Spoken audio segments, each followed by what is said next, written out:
तो सबसे पहले पीएमटी कैसे होता है हम वो सीखेंगे, ठीक है। देखिए अभी जैसे कि यहाँ पर लिखा है cost of house, down payment, loan amount, PMT, annual interest rate, monthly interest rate, loan of year, total month और पीरियड पर ईयर, ठीक है। ये आपको याद रखना है, ठीक है, क्योंकि ये कंडीशन है आपको कुछ लोन अमाउंट पता करने के। अगर आपको पता करना है कि महीने का मुझे कितना भरना है विथ इंटरेस्ट, तो आपको ये सारी चीज़ें याद होनी चाहिए, ठीक है। इसमें मतलब क्या क्या कंडीशन लगता है मुझे कुछ पता करने के लिए, तो मैं पहले आपको सिखा रहा हूँ कि सबसे पहले हम यहाँ पर देखते हैं कि कोई एक घर खरीदते, समझो एक घर था जिसका कीमत है 15 लाख, ठीक है, ठीक है, पहले ऐसे लिख लो, ठीक है। उसके बाद में पहले आप जब भी एग्ज़ाम में वगैरह कहीं पर भी करोगे तो सबसे पहले आपको ये ड्रॉ करके रखना होता है, उसके बाद में फॉर्मूला लगाओ, ठीक है। सबसे पहले ये मेन होता है, ये चीज़ याद होना चाहिए और ये चीज़ परफेक्टली ड्रॉ करके आना चाहिए। उसके बाद में समझो डाउन पेमेंट, समझो आपने फर्स्ट इंस्टॉलमेंट आपने समझो दे दिया कुछ 5 लाख, 5 लाख रुपये आपने दे दिया, ठीक है। उसके बाद में बचा कितना, उसको कैसे निकालेंगे, लोन अमाउंट, लोन अमाउंट मतलब कितना आपने बचाया, यानी कि is equal to 15 lakh minus 5 lakh, तो 10 लाख, ठीक है।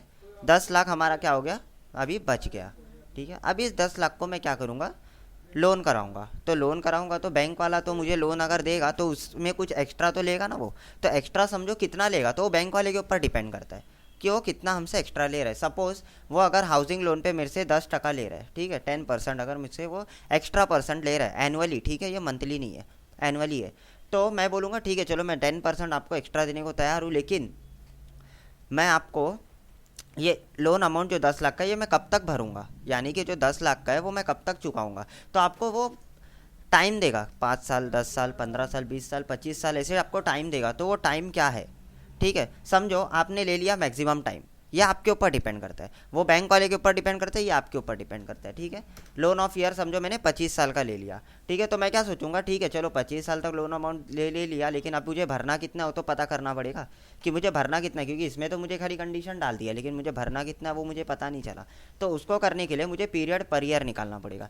पीरियड पर ईयर का मतलब होता है कि एक साल में कितना महीना आता है, ठीक है। तो मैं यहाँ पर मैनुअली लिखूंगा 12 महीना, ये तो लॉजिक है, ठीक है। उसके बाद में मंथली इंटरेस्ट रेट निकालूंगा। मंथली इंटरेस्ट रेट का मतलब होता है कि अगर 10% एक साल का है तो महीने का कितना है, उसको निकालने के लिए क्या करेंगे, इज इक्वल टू पूरे साल का कितना है उसको हम डिवाइड करेंगे 12 से, जैसे कि मैंने आपको पिछले लेक्चर में एग्जाम्पल भी दिया था इसका, हाँ पिछले लेक्चर में एग्जाम्पल भी दिया था मैंने, ठीक है। क्या एग्जाम्पल दिया था मैंने, यही ना कि 3 अगर कंपनी में एम्प्लॉय है, प्रॉफिट हुआ है 3 लाख, ठीक है, तो हम कितने कितने में कितना बांटेंगे, 1-1 लाख रुपया बांटेंगे तीनों जन में, ठीक है। तो वैसे यहाँ पर भी है, पकड़ लो 12 एम्प्लॉई है और 10% प्रॉफिट हुआ है, तो उसको डिवाइड करेंगे तो 0.83% हर एक को आ रहा है, ठीक है ना। तो ये सिंपल लॉजिक है, यहाँ से इसको डिवाइड कर दो तो आंसर आ जाता है। उसके बाद में टोटल मंथ, टोटल मंथ का मतलब होता है कि आपके हाथ में कितना महीना है टोटल, यानी कि 25 साल तक तो आपको भरना है,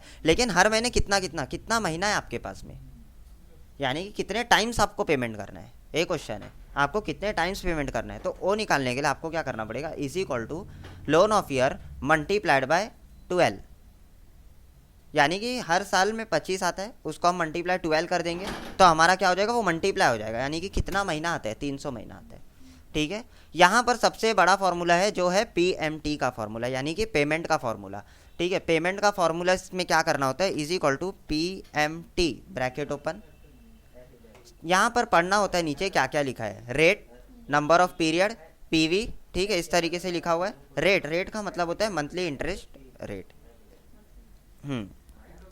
अगर समझो मैं साल साल पे भर रहा हूँ तो मैं क्या सिलेक्ट करूँगा, एनुअल इंटरेस्ट रेट। अगर मैं साल में पेमेंट कर रहा हूँ तो मैं एनुअल सिलेक्ट करूँगा, लेकिन मैं मंथली कर रहा हूँ तो मैं मंथली को सिलेक्ट करूँगा, तो मंथली को सिलेक्ट कीजिए, comma. Number of period, number of period का मतलब होता है हमारे हाथ में कितना दिन है, ठीक है। तो अगर मैं साल साल का कर रहा हूँ तो मैं 25 सिलेक्ट करूँगा, अगर मैं महीने का कर रहा हूँ तो 300 सिलेक्ट करूँगा, तो महीने के हिसाब से कर रहा हूँ मैं तो 300 को सिलेक्ट करिए, कॉमा। उसके बाद में पीवी, पीवी का मतलब होता है प्रेजेंट वैल्यू ऑफ लोन, यानी कि हमारे हाथ में कितना पैसा हमने लोन के लिए करवाया है, ये है 10 लाख, ठीक है, यानी कि 10 लाख रुपया हमने क्या करवाया है, लोन करवाया है। तो ब्रैकेट क्लोज करिए और एंटर करिए, तो आपको यहाँ पर आ रहा है 9,087 रुपीज़ जो है आपको क्या करना है, हर महीने भरना है, तब जाके आपका ये 10 लाख का जो लोन है वो क्लियर होगा। लेकिन ये माइनस में शो करता है क्योंकि ये आउटस्टैंडिंग अमाउंट होता है, ये पेएबल अमाउंट होता है, इसके लिए माइनस में शो करता है। अगर इस माइनस को भी हटाना है तो हम क्या करेंगे, पीएमटी के आगे माइनस का साइन डाल देंगे।